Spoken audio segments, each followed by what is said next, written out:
Come all you jolly Shanty boys that put the shanty and go.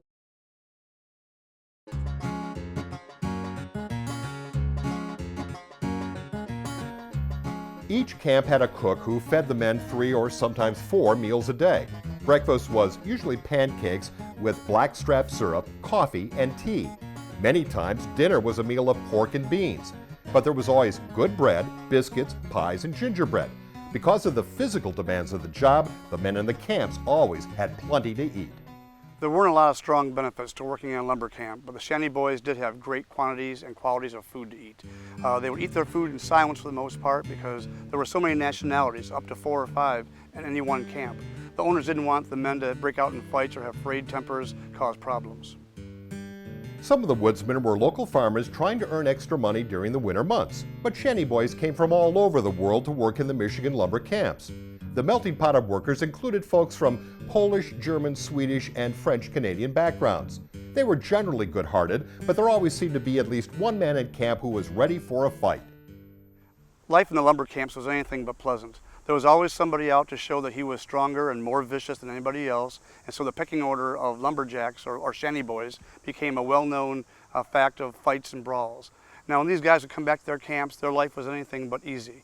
They all worked in very difficult circumstances. They came back to a bunkhouse that was rough and tumble in its own right. Most of them slept with bed bugs and lice. They had a very difficult time. When they hit the sheets at night, I'm sure that they were very, very tired. On Saturday nights, men would play musical instruments to entertain their campmates. It was a time to let loose, but not too loose. Drinking and playing cards was not allowed in the camp.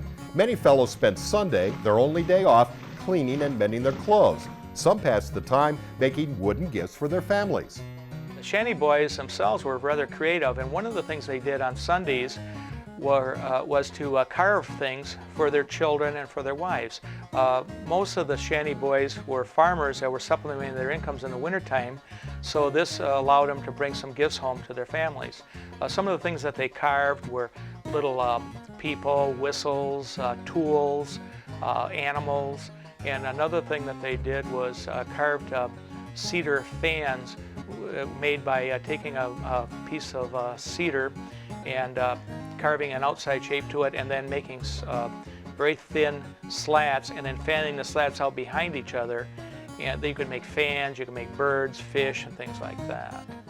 These hardy men cut and chopped their way through the Michigan woods. Most of the property had been purchased in 40-acre parcels, but there wasn't an exact way to tell where the 40 acres began and where it ended. So sometimes they found themselves cutting trees on property that didn't even belong to their employer. Early on in Michigan's lumber industry, it was not uncommon for lumbermen to take every advantage they could for their industry. They would buy 40-acre parcels from the government, but the surveyed lines were not so distinct and clear. So to compensate for that, the lumbermen would log off their 40 acres they purchased and all the additional 40-acre parcels around them. So in reality, a lumberman bought 40 acres and could log off hundreds and get away with it. Thanks for watching. If you enjoyed this video, please like, share, and subscribe. And make sure to click that bell icon to stay notified when we upload new content. Videos like this are only possible because of viewers like you. To help support this channel, click on the link in the description below. We'll see you next time.